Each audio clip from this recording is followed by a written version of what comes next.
Good afternoon, everyone. As you know, the NATO summit is being hosted in Washington, D.C. this week, so I have a few related updates and then I'll get right to your questions. Yesterday, Secretary Austin hosted NATO Secretary General Jens Stoltenberg here at the Pentagon for a bilateral discussion. The meeting was a great kickoff to NATO summit events this week, which provide an opportunity to commemorate the 75th anniversary of the NATO alliance. During their meeting, the Secretary underscored the progress NATO has made on strengthening its deterrence and defense, and thanked Secretary General Stoltenberg for his leadership of the alliance during one of the most challenging periods in NATO's history. A full readout of the meeting is available on the DoD website. Of note, following the meeting, Secretary Austin presented Secretary General Stoltenberg with the Department of Defense Medal for Distinguished Public Service, the highest honor that a Secretary of Defense can present to a non-U.S. citizen, in recognition of Secretary Stoltenberg's decade of skillful, principled, and visionary leadership. In terms of other NATO summit-related engagements, Deputy Secretary of Defense Kathleen Hicks delivered remarks earlier today at the NATO Summit Defense Industry Forum here in Washington, hosted by the U.S. Chamber of Commerce. Her remarks will be posted on defense.gov later today. And later this afternoon, Secretary Austin will participate in the 75th anniversary commemoration event hosted by President Biden at the Mellon Auditorium, where the original signing of the North Atlantic Treaty took place on April 4, 1949. And tomorrow morning, Secretary Austin will deliver remarks at the NATO Public Forum to highlight the continued strength, unity, and resolve of the NATO alliance to safeguard our collective defense and tackle security challenges together. His remarks will be live streamed on defense.gov and the NATO Public Forum website. And that event is scheduled for approximately 10 o'clock tomorrow morning. On Wednesday afternoon and Thursday, the Secretary will join President Biden for the NATO summit discussions with NATO heads of state at the Washington Convention Center. During these sessions, he'll be engaged on discussions to ramp up transatlantic defense industrial production, ensure adequate defense investment from allies, demonstrate continued commitment to Ukraine, and the deepening of practical cooperation between NATO and its Indo-Pacific partners to include Australia, Japan, New Zealand, and the Republic of Korea. Wednesday evening, Secretary Austin will also host NATO defense ministers for a dinner honoring NATO's 75th anniversary and the alliance's accomplishments at Fort McNair in Washington, D.C. So a busy, productive, and important week ahead in support of the NATO alliance, the greatest defensive alliance in history. And with that, I'm happy to take your questions. We'll go to Associated Press. Lita. Thank you, Pat. Two things. One, quickly, can you update us on the pier, where it stands now? And if you have it, can you tell us how much aid has sort of been stacked up waiting until they reattach it? Like, is there if you have a sense of that? Sure. Yep. And then I have a second question. Go ahead. Okay. So in terms of the pier status, as of right now, it's still in Ashdod. My understanding is that CENTCOM intends to tentatively re-anchor the pier this week, so we'll keep you updated on that, which will again enable the delivery of additional aid into Gaza. As far as the amount of aid that is in the marshalling area, again, I'd refer you to World Food Program for the specific amount, but my understanding is that they've been able to transport a significant amount of aid from the marshalling area onward to warehouses for onward distribution. I mean, do you know how much aid is on the floating dock and like at Cyprus? Like what's waiting for the pier to? Yeah, I'd have to refer you. I don't. I'd have to refer you to USAID on that. So second question, the Secretary General has talked a bit to coordinate aid to Ukraine, et cetera. I was wondering if you could give us a sort of a better understanding of how this will work with the Ukraine contact group. Does it replace it? Does it supplement it? What kind of, how do those two things work together? Sure. So first of all, when it comes to NATO announcements and the specifics on that, as I understand it, there'll be much more to follow later this week, so I don't want to get ahead of that.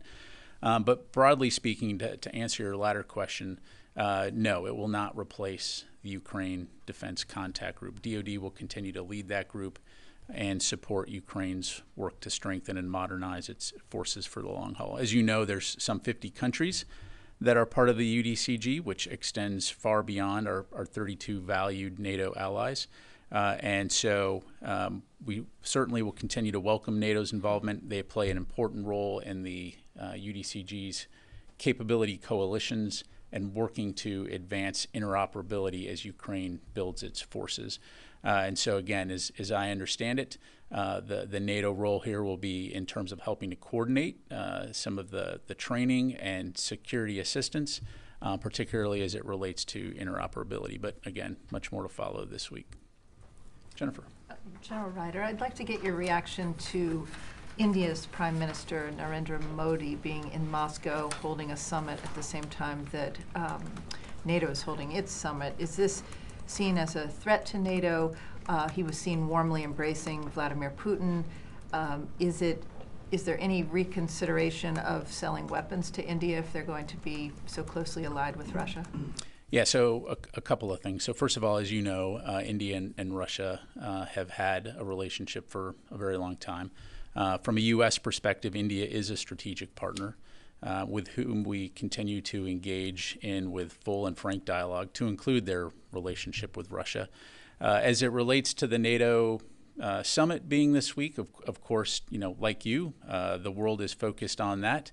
But I don't think anybody will be surprised if President Putin tries to represent this visit in a way that seeks to somehow show he is not isolated from the rest of the world. And the fact of the matter is that President Putin's war of choice has isolated Russia from the rest of the world, and it's come at great cost. Their war of aggression has come at great cost, and the facts bear that out. So, we will continue to view India as a strategic partner. We'll continue to have robust dialogue with them, and I'll just leave it there. But he's not looking so isolated with the head of the world's largest democracy being in Moscow, embracing him right now. Well, again, I think that I would also note that, the Prime Minister also met recently with the Ukrainian president and assured and offered his assurances that India will continue to do everything within its means to support a peaceful solution to the war in Ukraine. I think that we trust that India will support efforts to realize an enduring and just peace for Ukraine, and will convey to Mr. Putin the importance of adhering to the UN Charter and the principles of sovereignty and territorial integrity.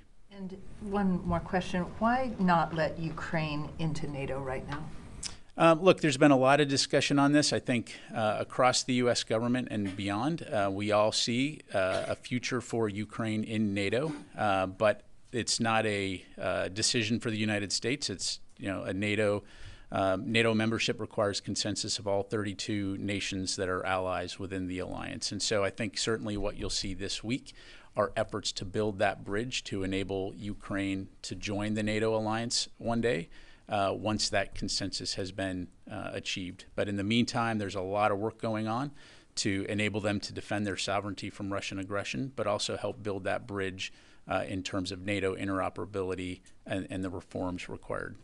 Thank you. Let me go to the phone here real quick. Heather? Hi, trying this again. So I was hoping that you could talk a little about what the Pentagon feels its responsibility is to combat disinformation from the Houthis. And then I was wondering if the Pentagon is getting concerned about the support that the Houthis seem to have gathered from their own people, or I guess the Yemeni people, and also, from younger Americans. Thanks, Heather. I mean, I think broadly speaking, when it comes to misinformation and disinformation, I mean, that's a primary reason that we conduct these kinds of press briefings and engage throughout the world to provide factual information, and why you as a journalist, dig into those facts to report them. Look, the reality is you will see a lot of misinformation, disinformation out there in terms of what the Houthis are doing or are not doing. I'm not going to stand up here and be their spokesperson, other than to say, our focus is on trying to ensure safety of mariners through the Red Sea, as well as the freedom of navigation in this vital international waterway. And then, I'm sorry, the second part of your question?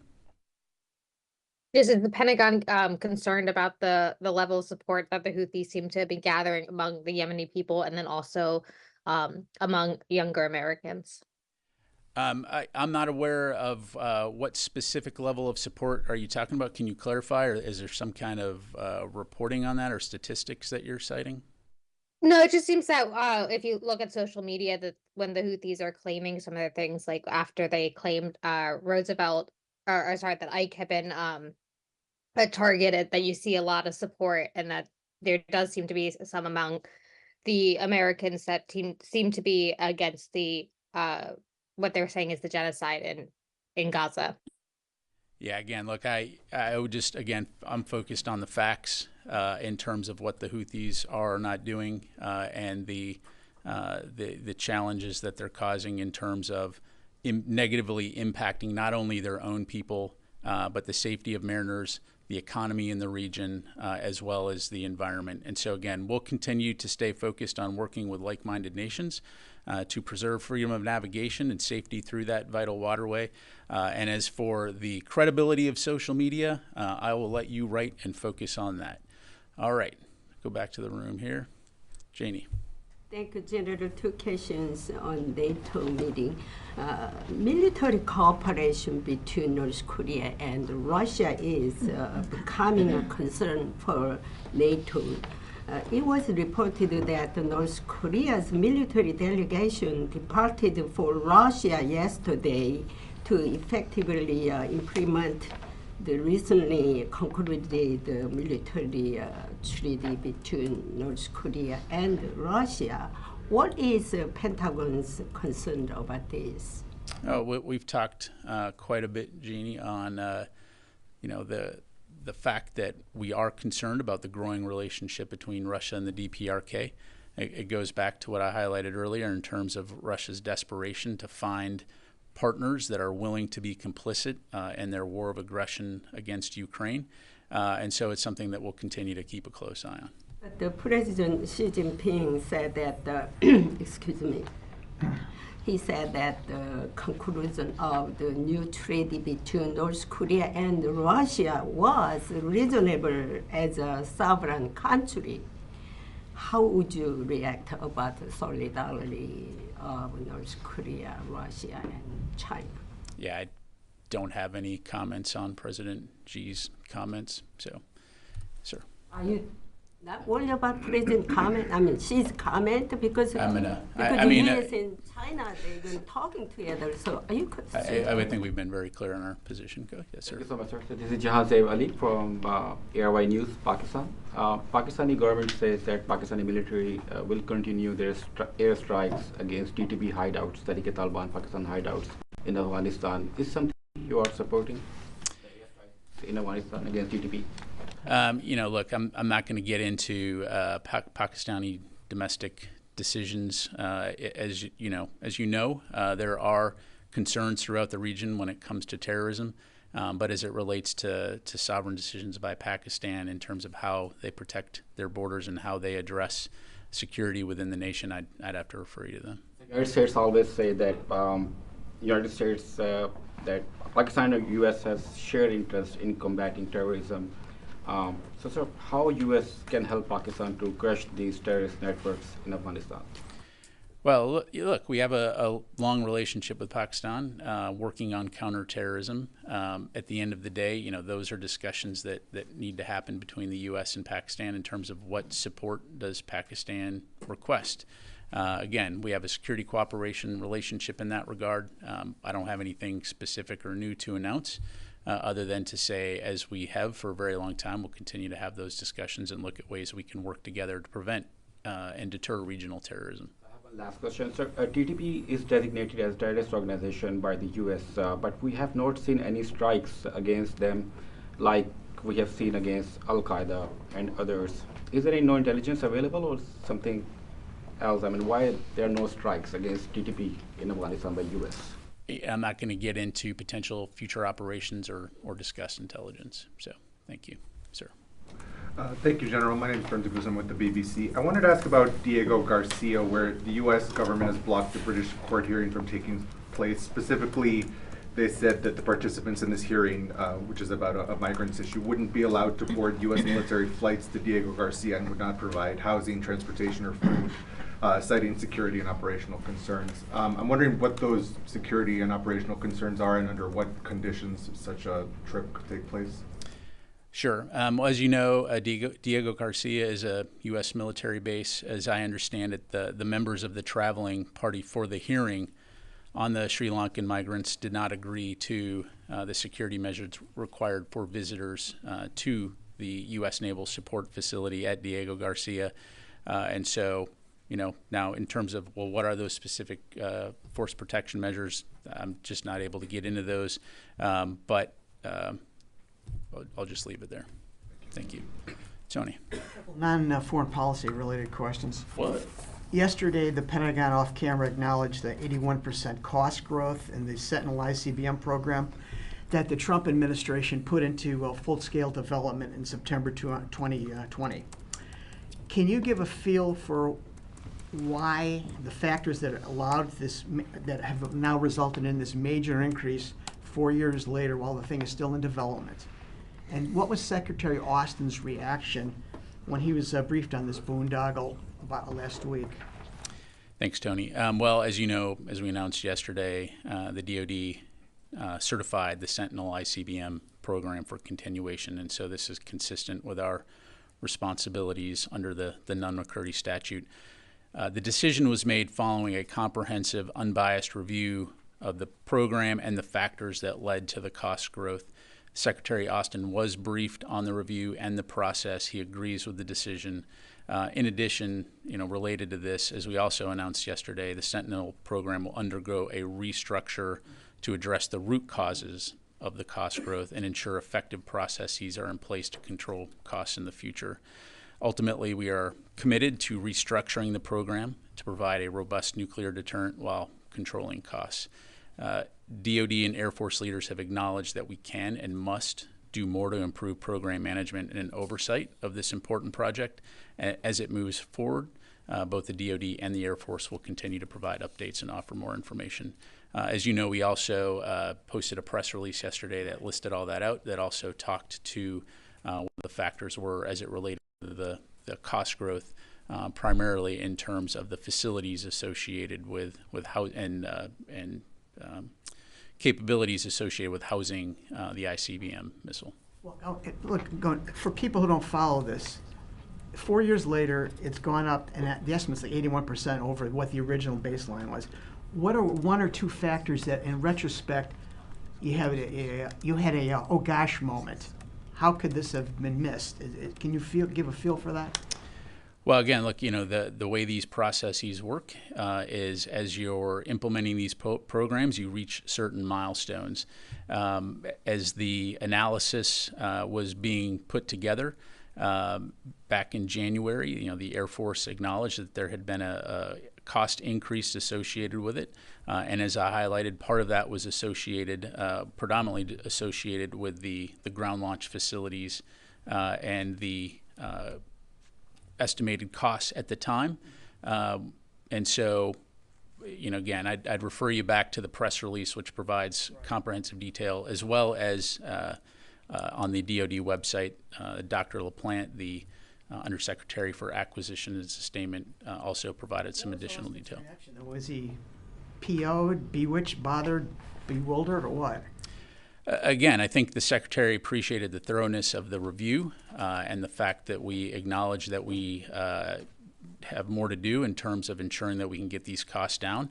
And at the end of the day, his job is to defend the nation and ensure that we have, in this case, the strategic forces and capabilities required to defend the nation via the nuclear triad. So, again, a lot more work to do, and we'll continue to provide updates as we move forward. Boeing, the Pentagon yesterday announced that it was reviewing the company's remediation plans and agreement with the Justice Department to make a determination as to what steps are necessary and appropriate to protect the federal government. I'm asking, what's the timeline for this review of Boeing's remediation plan in light of the guilty plea that's on the table? And what are some of the potential penalties to Boeing if, in fact, DoD finds them not a responsible contractor? Yeah, so a couple things. So first of all, as I'm sure you can appreciate and will be frustrated, I'm going to have to refer you to the Department of Justice for any questions related to any agreements between Boeing and the DOJ. So in terms of timelines, I don't have anything to provide right now.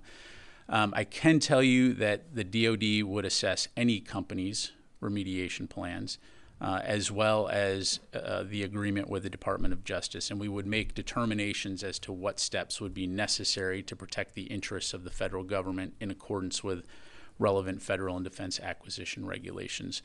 So again, unfortunately at this time, I'm just not able to provide more specifics, but we'll certainly keep you updated.